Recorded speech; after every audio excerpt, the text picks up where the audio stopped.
Hello, everybody, and welcome to the Event Industry News podcast, live from the Allianz Stadium in Twickenham. My name's James Dixon, and as ever, I wish you a very good morning, afternoon, or evening, whenever or wherever you may tune into today's podcast from. We are in this wonderful setting today, and there may be some sort of bit of B-roll footage for those of you watching the video version of this podcast to just... oh, there we go. Somebody was just about to walk across a camera shot as we're recording. Wonderful. Yes, the joy of the live event and actually bringing the podcast into a live setting, which I was just talking to my guests who we'll meet in just a second about the joys of actually being sat here face to face and actually doing the podcast with people in the room. Usually I sit at home at my upright piano on a video link with people. So it's a wonderful change and a really kind of invigorating experience to be able to sit in a room with people.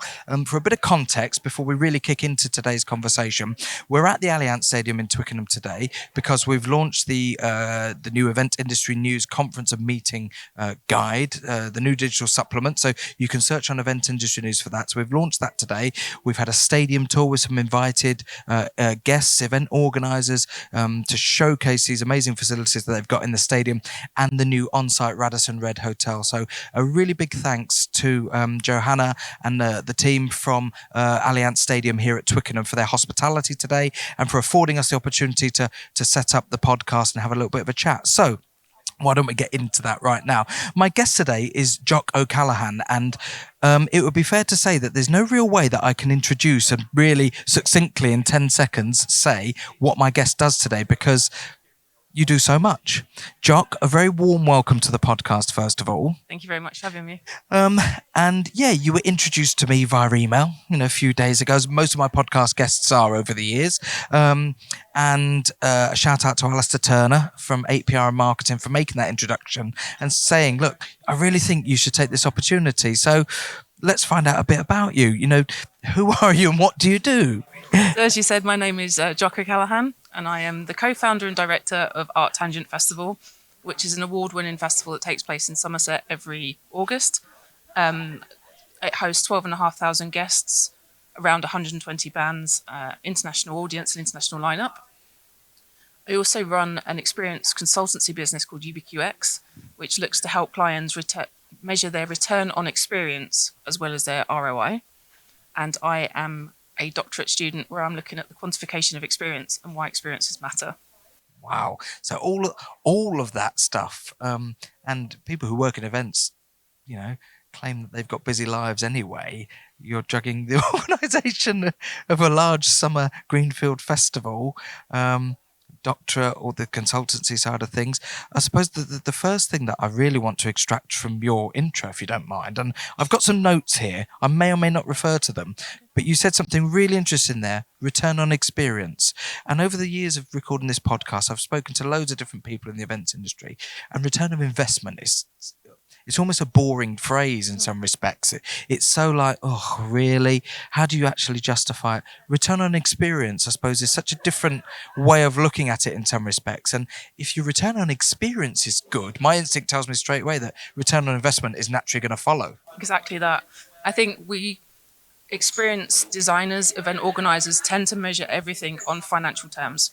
And of course, our events and experiences need to be profitable, otherwise they can't continue. However, there's a real importance to understand the perceived and actual value of the experience over and above monetary terms. And it's in that space that I'm developing, or I have developed, tools and methodologies to help my clients measure that and to extract meaningful data, meaningful insights, and use that as part of their iterative design process to optimize the experience for the end users. And saying all of that, I'm going to be pretty blunt and say, how does that manifest itself? Because we hear those sort of terms all the time, or I've developed these tools and methodology and data and stuff like that. But, how does that meaningfully present itself back to event organisers? So event organisers tend to look at sentiment analysis through either reviews, through survey data. And whilst those are important things to tap into, there is an issue with some of that data, from my perspective at least, insofar as we all suffer from something called memory recall bias, which means our memories distort over time. As humans, we're storytellers, and we like to embellish our stories. And with that embellishment, we can distort the actual experience that's been had, and therefore our memory recall of it can be somewhat skewed. Interesting. So what I'm encouraging experienced designers and event organisers to consider is real-time live metrics that can track people's experiences and give them meaningful insights that will help them improve and optimize the experiences that they're delivering through their events, but also how some of these insights has the potential to unlock new audiences or new design elements that perhaps aren't immediately obvious when you're sat in a room coming up with the ideas, or from the sentiment analysis that you do with the reviews and the.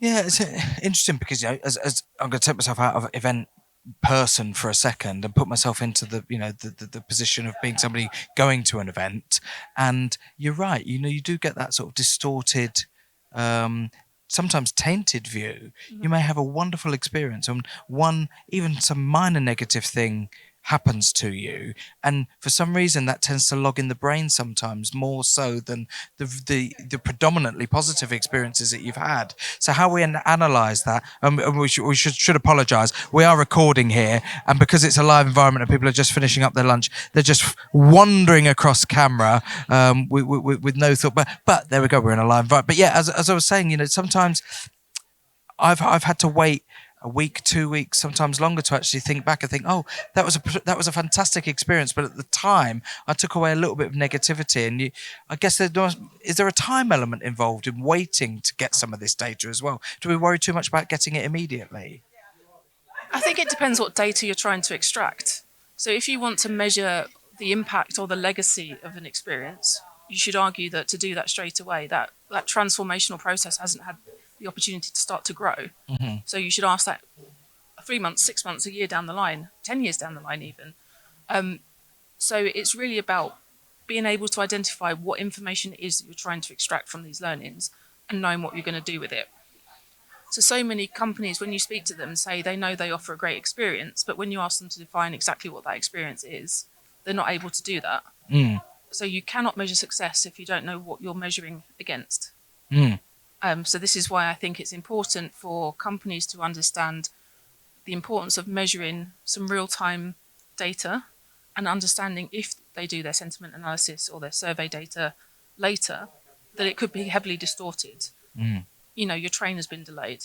You're annoyed that your train is half an hour late. It's going to have a knock-on implication for your evening. Therefore, you're going to score the survey data probably slightly lower because you're reflecting your own mood rather than the actual lived experience of the event. Yeah. So it's a cautionary tale, let's say. I'm not diluting that data to be insignificant or unimportant. I think it's just being aware of the weighting and the value you give to that, but also understanding what you're going to measure in real time at your events that will give you these insights to optimize the experience for your end users.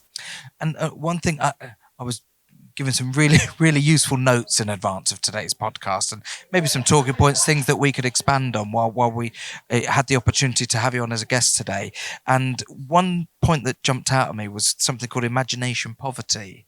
And earlier on in today's, some of the sessions, the panel sessions that we've delivered in front of the audience here at the Allianz Stadium, earlier on today, we've spoken about having these kind of linear ideas of what certain events should be and how they should be labelled at the top as well, and how we really need to just start thinking a little bit differently. And do you think that there's imagination poverty stems from some of the constraints and the terminology that we've almost been tied into historically in the events industry, and that's a root cause of why sometimes we don't deliver events that are really personal and personalised to people? I think there's two answers to that. One is that too often companies are stuck designing in a more traditional way that we've designed events. So you come up with a concept, you think about the practicalities of that concept, you decide whether or not it's going to be viable to run it, you then go to pre-production, into production, deliver the event, debrief, start again. I think we should be creating events based on what we want the end user to feel as the residual feeling from having lived that experience, and then work backwards from there. So how do we design for that legacy, for that possible transformation that our participants may have? Mm-hmm. The other problem is, I think the industry has got lazy. Okay. Suddenly you put a few people in a room and you call it a festival. That's not a festival. You engage with more than one sense. It's immersive. No, it's not immersive. So it's this dilution of terminology that is is damaging the events that we're running, because people are now frustrated, or I certainly am frustrated with that language, because those terms shouldn't have been diluted. Yeah. And this is what I mean by imagination poverty. We're not using terminology or creating new terminology that best represents our events and our experiences. And also our design process is stagnated. So I feel like we need to shake everything up, rethink how we're going to approach the design experience, put the end users first, make it human-centered, design for personalisation so that the participants become the main character in their own story throughout that experience, and use terms that are appropriate for the type of event that we're creating. We love a buzzword in the events industry, and I think we're very guilty of it sometimes, aren't we? In saying, oh, there's a new buzzword, immersive, right? We're going to create immersive experiences. It's an immersive theatre experience. When the boat is going across the stage, we're going to spray some water on you. And I've no doubt that some of these phrases and some of the terminology has come out with very good intention. Mm-hmm. Somebody's created, so ultimately that term has come from somewhere. Somebody has created something that is that term, that is immersive, if we use that as an example. But then as it becomes a buzz and it becomes a trend, like you said, it gets diluted down, doesn't it? People think, oh, well, I'll have a bit of that and I'll throw it in there, with no real understanding of what it means, which then dilutes the message. And it gets to the point where you hear those sort of terms and you almost roll your eyes a little bit. And I think, excuse me, I think it's also lazy marketing to some extent. Mm-hmm. But I think part of the problem as well is that whilst companies might be delivering fantastic experiences, not being able to define what those experiences are means it's then very easy to slip into using terms just because they're the industry buzzwords. So again, if we're talking about designing for the end user experience, to be able to do that, we needed to have defined what that end user experience is as the legacy, which means we have to be able to define it, which therefore means we need to find the right terms to be able to define it, to then sell it in and not use diluted terminology. Do we always have to define? How do you measure success if you don't know what you're measuring or what you're measuring it against? So everyone defaults to profitability. Of course, events need to be profitable, otherwise they can't run again. But what does it mean if you design for an event that has such a good legacy that you guarantee your repeat patronage, people coming back again, mm-hmm. that your reputation exceeds other companies because you've delivered that fantastic experience? We're in an attention-demanding economy. Everything is vying for our attention, whether it's emails or WhatsApp message, whether it's streaming services, whether it's gaming. We need to make sure that we know what we're selling to our end users so that we can sell it in the right way and make them want to come back and spend their time well at your event. Is this message relevant to only a small percentage of the events industry?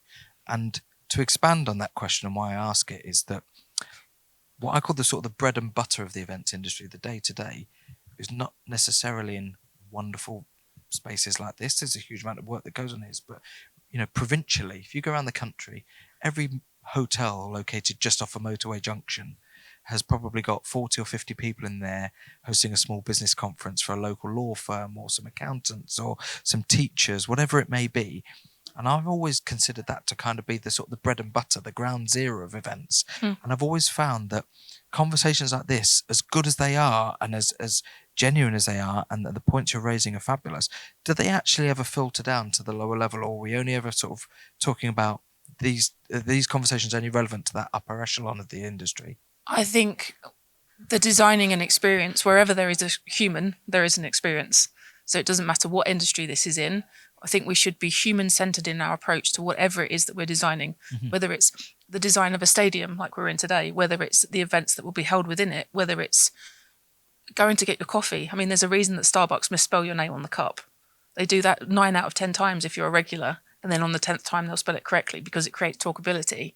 That is an intentional decision that's been made by that company as a marketing stunt. So it doesn't matter, even if the event is ground zero, as you call it, the event should still have some sort of profound impact on the attendees. Otherwise, I'd argue it's not worth doing. You put all the effort into creating the event and you want somebody to walk away with a feeling inside them that they have learnt something, that their time has been well spent, and that the attendance of that event was of benefit to them. So I think it's applicable to not just the events industry. Wherever there are people, there is an experience design consideration. And do you feel like attendees and delegates at events should be respected as well as part of that process? Because an example that's quite fresh in my mind is I was working down in Bournemouth last week at the football stadium to help support and deliver AV for a small conference for care home managers.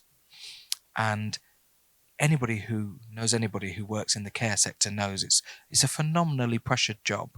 And the people who were in attendance at the conference were care home managers.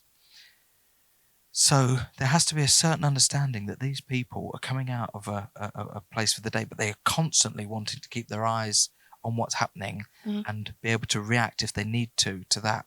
And when I first started doing these, the morning session was like a 3-hour long back-to-back session with like a 10-minute break, and we've adjusted it slightly so that it allows shorter sessions with more frequent breaks, because what they need to do is to break off back into their work life so that they can maintain it. So that brings me back to what I said about, do you think that there has to be a level of respect and understanding of what your customers and your visitors, your guests, your delegates, your audiences want? I think that's exactly what I mean by this human-centered design. So thinking about your attendees first, we tend to default to designing for demographic profiles. However, I think we should be designing for psychographic profiles. So by psychographic profile, I mean designing for people's needs, wants, challenges, motivations. So using your care home example, there is a real need there for the attendees of that to have regular breaks to be able to engage with, the work that they do to provide the care that they do.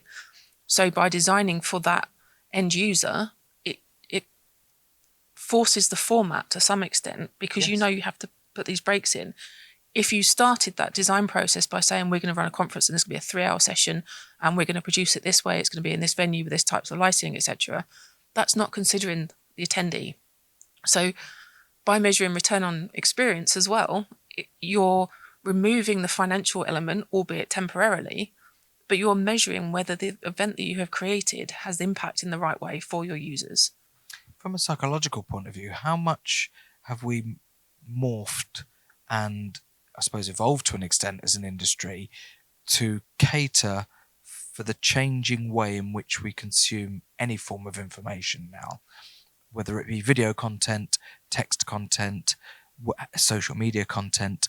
I don't know what the stats are, but I think it would be fair to say that it's fairly common knowledge that we have our attention spans are much shorter now. We have the ability to pause live TV, to pause film. So when was the last time somebody watched a film from beginning to end without pausing it and going for a break or checking on their phone? How much has the industry adapted and morphed to that changing way that our attention spans now sort of consume content? It was touched on earlier with your conversation with Al around sort of personalisation. So I think, again, this leads back into this psychographic profiling of your audience to understand their needs and motivations. So it could be, let's use a festival app, for example. You've gone through and selected the bands that you want to go and see so that you get the reminder to go and see them. Yeah. But the app could be developed so it says, well, you've liked this band, but you haven't liked this band that's similar. So we recommend you go and see this band because you've got a gap in your schedule. And it's helping you choose your own story through the festival. But it also could mean that tent that would be otherwise quite empty because it's a lesser known band suddenly becomes full because the app has spotted your choices and tallied the sort of, for fans of it's a similar band would like this. So it's about putting the human at the center of the design. If we design so that there's the option for customization and personalization, if you're a more passive participant, you can involve yourself more passively and we'll probably get more out of it. So I use roller coasters as an analogy. If you love roller coasters and you're forced to watch somebody scream past you and you're never allowed on that roller coaster, that's going to be a terrible experience. And if you hate roller coasters and you're forced to go on it, you're not going to enjoy it at all. But put people in their right element. Someone might absolutely love seeing people scream past on roller coasters but never want to sit on one, and vice versa. People want to be on the roller coasters and not watching. Yeah. So allowing people to pick their own route through based on their available effort levels, how happy they are to immerse themselves, and selecting things that feel that event has been designed for them, in turn will have a higher perceived value of the return on experience for them.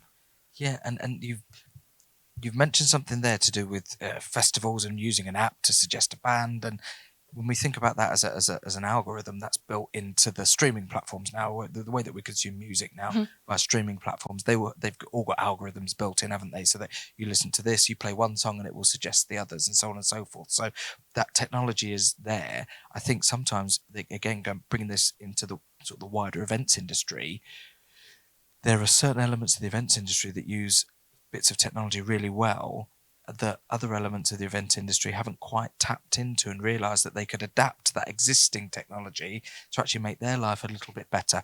The one-to-one matchmaking that we have in business events now with apps, where you register all your information, it knows who you are as a delegate, what you do, what your spend budget is a year, etc., and these platforms will match make you together. That technology is there. Let's maybe morph that into the live music world or to the festival world. And there's this cross-pollination maybe of technology that I feel we're not taking full advantage of yet. I think that's an event industry problem, is that if you're an event organizer, your job is constantly about finding solutions. You have to find a way around things. So we become very independent in the way that we operate because we're problem solvers. An event is a series of problems until the event is finished, and it's a series of problems to take it all back down again until it's gone. Yeah. But we're not very good at being transdisciplinary. We should be looking to other industries and involving them more to challenge our thinking, to enhance what we're designing, and to be able to provide these more personalised experiences. Yeah, and I guess how that actually manifests itself in real life. I've used that word a lot today, manifest, but whenever I'm having these types of conversation, be it in a live event or on the podcast, again, I'm always kind of bringing it down to trying to picture it, how it would present itself in a real life application. Go back to buzzwords like immersive and, looking at trends in the industry and everything. But, fundamentally what we want to know as organisers, right, well, how can I actually deploy that? How will I see that in real life, with my people? And I guess trying to present that visually is still quite difficult, isn't it? Sometimes when we look at how we generally do event briefs and stuff, the documents, they're shared digitally, but ultimately it's words on paper a lot of the time with a small element of the visual aspect. Do you think that the visual element of event design needs to improve as well, and that will help us ultimately tap into this personalization of events? I think the aesthetic of an event is always important, but I think the step that we should be taking, which is an aesthetic consideration to some extent, is enabling people to attend and participate in a way that's comfortable for them. Like, I'm a compulsive doodler when I'm listening to something because it helps focus my attention. Some people can't help but fidget. So what about if we created the spaces where if somebody's a very active listener, they just sit still and watch, so there's a space for them to do that. And that corner over there is for those people that have just got ants in their pants and can't sit still. And it's permissible for them to, be wiggling around because that's the way that they're going to engage in their learning. So they're more kinetic learners. I think we should be designing to enable people to absorb the information in a way that they can best absorb it. And that's not for the organisers to design as such. It's for us to create the environmental factors that allow for it, and for the participants to engage in whichever way they feel most comfortable. Well, that ties into something that I wanted to bring into this conversation about ultra accessibility. And again, I feel that we're in literally a confined way of thinking in certain events. And again, I'm going to use an example purely because it's relevant to me and I can picture it. And that is the content theatres at the Event Tech Live trade show, where we had this year 4 content theatres within the show floor at Excel. And they are literally defined bordered spaces with a wall, so you can see where they are. And I think we're very much still in the train of thought that, the content takes place within that physical area as well. And when we talk about accessibility and personalisation, we maybe need to still retain those physical walls, because from an operations point of view, it helps us. And you have to have that defined space. But in terms of the content delivery, we have to allow ourselves the luxury of being able to break out of those walls a little bit physically. Using wireless headphones, using the streaming capability of a camera being there and somebody be able to log into it within that venue, but in a completely different space. Yeah. And I think this is also a boxed way of thinking, and compartmentalizing event spaces maybe needs to change as well. Yeah, I completely agree. It's so difficult to design an event for the different accessibility needs of people, but we can only I believe that we can only improve that by constant feedback. So here's where I'm going to be slightly contradictory, is that we have to reach out to people after the event to get their feedback on it. But I think as event organisers, we should be looking at challenging our own design thinking through the lenses of different access needs. So is it somebody who is physically in need of the use of a wheelchair? Is it somebody who can't sit still? Is it somebody that has a high sensitivity towards lighting? Are we checking our design through analysing it against, again, it comes down to psychographic profiles, Yes. the psychographic profiles of the users. And if that, in that process, an error is identified, if that's done at the design stage, there's an opportunity to rectify that. If the event is already live, it's too late. Yeah, and this might seem a really sort of basic example, but some people are compulsive note takers, and they love firing up their laptop and listening to something and going and thundering away on the keyboard, taking notes while they're listening to something. And I don't know a business event that affords people really the luxury of being able to do that in the traditional boxed, compartmentalized floor plan layout of a theatre, for example. And when I look around here today, and I'm sure we'll be able to get a sort of a shot of where we are for context. You know, we've let people come in today. We've deliberately not laid it out as a theatre, because we said from the minute they walked in, the whole ethos of today is this, you know, stay and play methodology, where we wanted people to be sat checking their emails. Have your laptops open while you're listening to this. It's not a problem. And as I said, we're still in this train of thought where we put rows of seating in like a theatre. Why not offer some standing space for people who maybe want to stay on their feet and just see moving? Why not offer a little bit of desk space within that theatre where somebody could set up the laptop and you label it as a note-taking space? You know, so set up your laptop, and if you want to take notes while you're doing it, why not say the wireless headphones are here? Not just so you can sit here and listen to the content, but take them over into the coffee bar, grab yourself a coffee, do some work over there, and listen to it over there. Yeah, This is what I mean about breaking out about these compartments that we create. it's the customization and then personalization, isn't it? Yeah. Again, it comes down to the event organizers creating the environmental framework that facilitates the personalization. So you can't predict how every single attendee that comes to your conference, for example, is going to want to take notes or where they want to sit. But if you provide options for them, they then choose, and therefore they will feel more comfortable in that space, and they will get the optimal learning out of that because they're comfortable in that space, in themselves, and will be more engaged. And I think, again, it's not a buzzword, but accessibility is one of those words that's been said. And I think when it comes to sustainability as well, another buzzword, arguably. I had this conversation with people where people hear sustainability, they think, all right, well, we need to recycle our coffee cups and encourage everybody to take public transport. Accessibility, oh, well, we need to make sure that there's provision for a wheelchair user to be able to get into this theatre.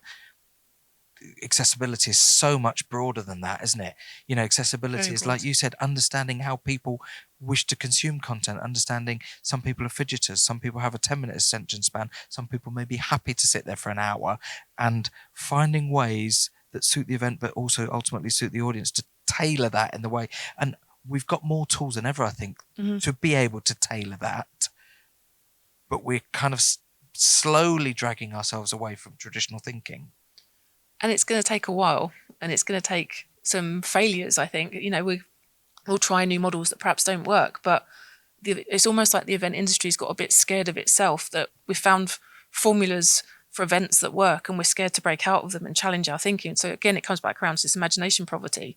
It's going to be the companies that really challenge their own thinking to do something different, to provide these spaces that allow for personalization, that I think are going to start to, you know, go ahead of the curve and become the industry leaders. And established companies can do that. We haven't got to wait for new startup companies to come through and sort of pioneer that. We just need to be brave enough to pivot to do something slightly different. Well, I give you Blockbuster Video. You know, oh no, this is how we've always done it. And nobody had their finger on the pulse and saw where the technology was going. And I may be wildly wrong here, so feel free to please email Event Industry News and say James is wildly wrong here. But I'm sure somebody told me a story about Blockbuster Video and Netflix. And there was a platform called Love Film that did mail DVD when we all still had DVD players. So they would send you a DVD, you would watch it, and then you would post it back to them. And Love Film was eventually acquired or became Netflix.